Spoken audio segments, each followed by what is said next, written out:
a gente tem a maioria das mulheres brasileiras, né? São mais da metade da população brasileira, ou seja, a gente está falando de mais de 100 milhões. São mulheres, e são mulheres negras ou não brancas, né? Indígenas. Então, essas mulheres não são representadas. Elas não são representadas em nada. Na política, muito menos. Porque a gente não é representada nem na propaganda da televisão, que dirá no parlamento.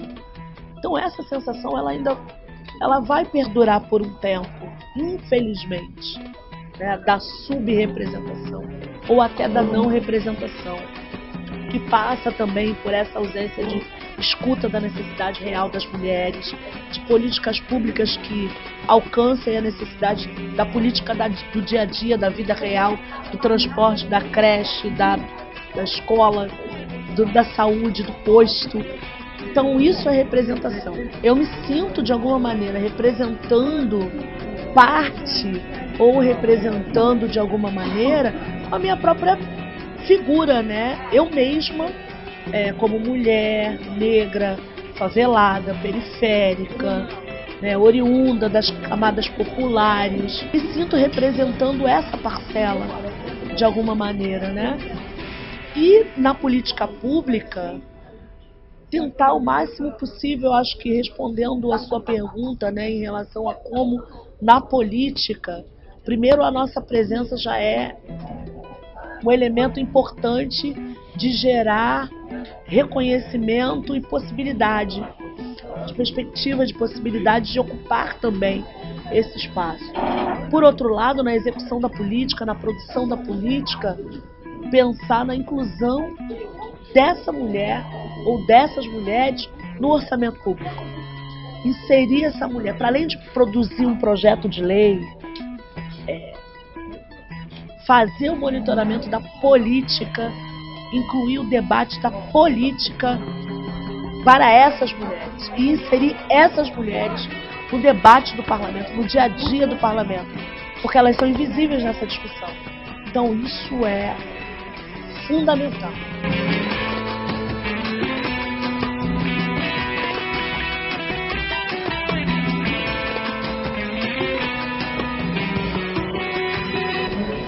Historicamente, as mulheres não necessariamente votam na pauta das mulheres, né? Muito pelo contrário, a gente tem muitas mulheres que votaram em pautas que a gente pode dizer, contra nós. Esse ano, a gente teve também nas últimas eleições, 2016, e esse ano, uma elevação do número de mulheres mais alinhadas com as pautas feministas, que são historicamente ligadas à luta das mulheres, né? Seja na questão do trabalho, nas questões feministas. A própria Marielle, na vereança, né? Os projetos da Marielle foram projetos, né? muito feitos em diálogo com o movimento de mulheres, com as mães, né? Então, seja o espaço infantil noturno, as casas de parto, ou seja, fazem uma conjugação com as pautas historicamente ligadas à luta feminista. Por isso eu digo que não basta votar em mulheres. A representatividade pela representatividade, ela não representa nada, né? Não basta votar em mulheres. Nós precisamos votar em mais mulheres que, aí sim, estejam comprometidas com a pauta das mulheres. Porque, historicamente, as mulheres são mais oprimidas, né? Estão ainda no lugar de maior opressão, estão ainda vivendo processos de extrema violência, seja a violência doméstica, seja a violência na sociabilidade, na circulação da cidade, seja a violência na disparidade dos valores de salários, seja na dificuldade de ascensão nos postos de trabalho, por exemplo, no funcionalismo público, né? O que se chama do teto de vidro, né? Que as mulheres não conseguem alcançar grandes postos, na própria paridade nos partidos e nas bancadas, Apesar de a gente ter aumentado o número de mulheres, a gente, por exemplo, de mulheres negras, somos 3%, aumentamos de 10, 12 para 15% da presença das mulheres, mas a presença das mulheres negras no parlamento é 3%. Ou seja, né, a gente ainda precisa de mulheres negras que representem a pauta das mulheres negras e da sociedade, né? Agora, em contraponto, também tivemos a eleição de mulheres, como a Janaína Pascoal em São Paulo, ou daquela policial, não me recordo agora o nome dela, mas porque matou uma pessoa, ou seja, matar uma pessoa é um elemento que dá mais de 1 milhão de votos por pessoa. Que sociedade é essa? Isso também é uma resposta, e eu digo, a votação da Alana e de tantas outras mulheres que são intimamente ligadas a pautas ultraconservadoras, reacionárias, extremas, fundamentalistas, também é uma resposta de uma sociedade violenta. Violenta na sua essência, né? Essas eleições são um retrato do que é essa sociedade, né? Clama por mais segurança com armas, que clama por paz, mas uma paz com mais armas. Então, claro que o resultado das urnas é o resultado do que é essa sociedade. Então, aí você vê a expressividade de alguém que está ligada a pautas e um discurso extremamente violento, de abate de pessoas, de mais encarceramento de seres humanos, de diminuição das pautas sociais, de diminuição do Estado, de desmonte de direitos, e que são mulheres também, né? Então, essa também é uma resposta de uma sociedade que também respondeu com a eleição de mais mulheres alinhadas com pautas sociais, mais socialistas, mais à esquerda, menos conservadoras e mais diversas.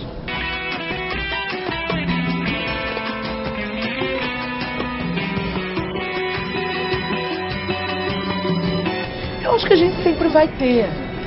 Eu acho que o que a gente tem que caminhar é para um processo de ampliar o entendimento. Acho que sempre vai ter.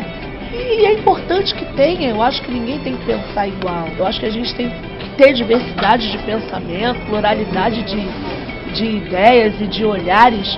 Isso faz a humanidade, isso é importante. Mas é importante que as pessoas entendam também o direito e do outro lado, vamos dizer assim, também a necessidade de que as pautas diversas sejam respeitadas. Então, o que a gente precisa caminhar é para uma disputa mesmo de narrativa, de linguagem. É porque o que a gente está falando é como a gente teve um aumento de pessoas com tais pensamentos, né, no auge do século XXI, já entrando na segunda década, né, do século XXI, e a gente parece que retrocedeu. E isso não foi só no Brasil, né? A gente tem toda uma globalização desse sentimento mais reacionário, mais conservador, que passa por uma produção de medo, de insegurança, também de descrédito com a política, né? Por conta de toda a degradação política que a gente vem vivendo no mundo, da corrupção exacerbada. Então isso dá uma ideia de que quanto mais disciplina, força, né, mais endurecimento, você vai ter uma sociedade melhor. E não necessariamente passa por aí, né? Aí eu, particularmente, acho que, a despeito de toda essa situação, as mulheres, elas tiveram e vão ter um papel crucial na retomada de um processo histórico mais humanista, mais socialista, humano mesmo.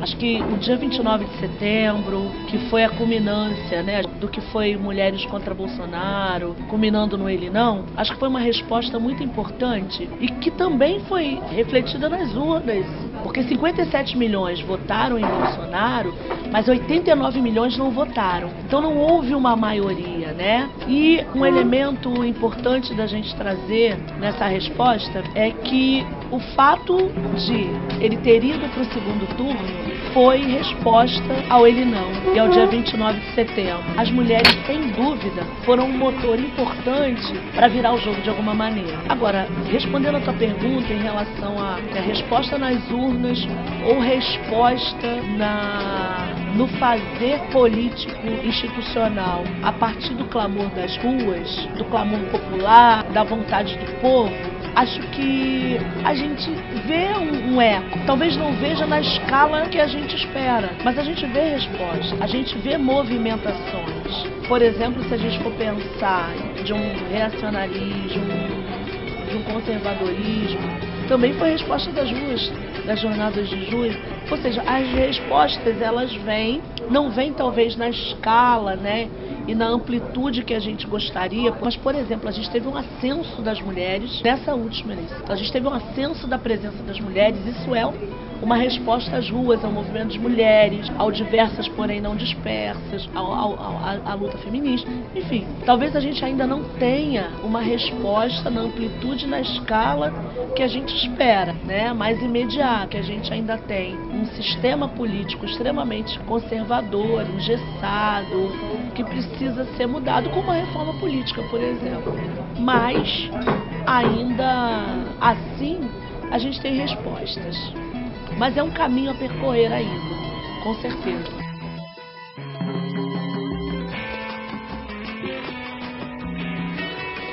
Eu acho que de maneira nenhuma a internet ou as tecnologias que surgiram, vão surgindo e têm surgido a cada dia, são importantes, são o que são, ferramentas, são meios. Jamais vão substituir uma conversa. E a gente viu isso agora, né?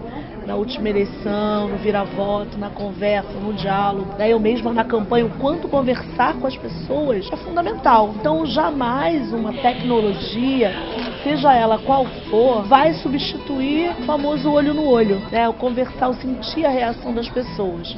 Elas vão continuar sendo as tecnologias que sempre foram e que sempre vão ser ferramentas, né? Não é à toa que há todo um movimento, né? Abrindo um parênteses aí, vamos fazer redes mais reais, vamos nos encontrar, vamos sair do virtual. As próprias jornadas de junho, né? Sai do sofá e vem pra rua. Mas, por outro lado, as redes, elas são fundamentais para ampliar para vários espectros da sociedade. Mas quando nós falamos das mulheres da vida real, das mulheres pobres, faveladas, periféricas, das mulheres que estão nas periferias, né, do Brasil, no sentido saindo do eixo Rio-São Paulo, né, e mesmo no Rio-São Paulo, nas periferias, onde a gente sabe que a internet não chega, onde a gente sabe que não tem luz, onde a gente sabe que não tem nada, ela não funciona, ela não atinge. A dificuldade que a gente tem das pessoas, né, no analfabetismo funcional, do entendimento dos discursos. Ou seja, a gente tem uma série de fatores que dificultam. Ajuda até um certo ponto, uma certa medida, a atuação nas redes, eventos, comunicação. Isso é muito importante. Teve também um papel fundamental nas últimas eleições em tudo, né? Inclusive na vida profissional hoje, né? As redes sociais, elas são um importante instrumento, mas a gente ainda tem uma defasagem falando em termos de rede de internet, né? A gente tem uma grande dificuldade com operadoras. A gente tem uma internet que ainda é muito ruim e que não atende, então não chega. Não é à toa que a grande frase para quem saiu da base é: precisamos voltar da base. A gente que nunca saiu da base, a gente sabe que o que vale é a conversa, é o olho no olho, é ouvir as pessoas e a necessidade das pessoas e o que elas estão pensando. E isso nenhuma rede, nenhuma ferramenta de internet pode substituir.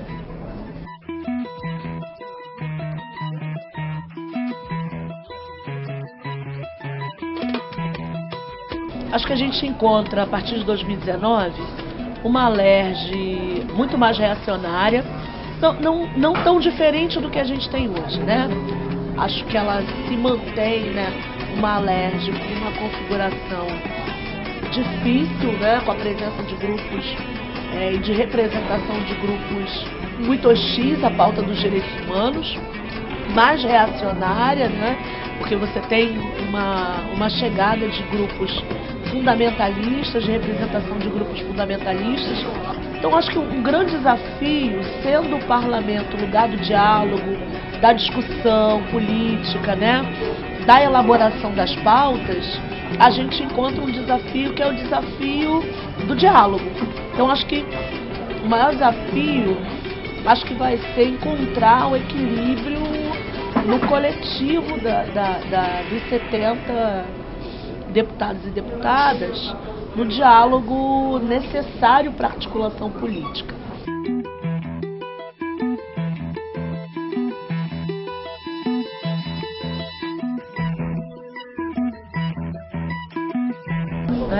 Porque é claro que as mulheres brancas progressistas, elas são aliadas e é muito importante que elas sejam aliadas, entendendo o lugar de privilégio das mulheres brancas, né? Da possibilidade que elas têm de, junto com as mulheres negras, ampliar esse processo. Então, é fundamental que haja a presença dessas mulheres negras, inclusive para que haja um entendimento maior da necessidade de se pautar, por exemplo, a questão da mortalidade materna, que é enorme entre as mulheres negras, o quanto as mulheres brancas são priorizadas no atendimento no sistema de saúde em detrimento das mulheres negras. Então acho que é importante para politizar esse debate e ampliar também esse alinhamento, né? essa força desses dois grupos, que são as mulheres brancas, importantes como aliadas, entendendo o seu lugar de privilégio e usando inclusive esse privilégio para fortalecer a luta das mulheres negras, seja dentro dos partidos, seja dentro do parlamento. Eu acho importantíssimo, acho fundamental e causa, né, esse deslocamento aí, tendo fisicamente a presença das mulheres negras nesse lugar, ou tendo uma presença muito tímida, essas pautas elas passam muito despercebidas, porque é a lógica do cotidiano, né? E aí isso vai fazendo todo um tensionamento no mito da democracia racial, que vai problematizando ainda mais e politizando ainda mais essa questão. Nas pautas importantes, nas políticas públicas e na produção de políticas públicas, né? Orçamento, por exemplo.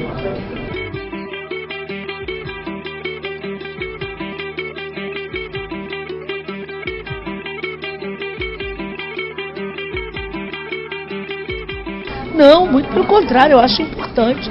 Se não tem mulheres negras e se a gente tem uma mulher branca ou mulheres brancas que são aliadas, que são sensíveis, que entendem o seu lugar de privilégio, como eu falei, e que aí se elas se colocam enquanto aliadas e podem vocalizar esse processo, usar o seu lugar de privilégio para denunciar essa diferença ou essa ausência, isso é ótimo, né? Isso não tem nada a ver com o lugar de fala, né? O lugar de fala é exatamente ter essas pessoas nesse lugar do poder, da possibilidade de falar de si. Se você não tem, e se você tem mulheres brancas aliadas, é importante, não é problema nenhum, não causa nenhuma espécie. Acho importante, porque se não tem, tendo aliadas que possam vocalizar, que possam tensionar e mostrar a ausência dessas mulheres, e entender o seu lugar de privilégio, denunciar esse lugar de privilégio e fortalecer as pautas que são próximas às negras e são caras às negras, eu acho muito bom que venham mais. Meu choro não é nada além de carnaval, é lágrima de samba na ponta dos pés. A multidão avança como um vendaval, me joga na avenida que eu não sei qual é.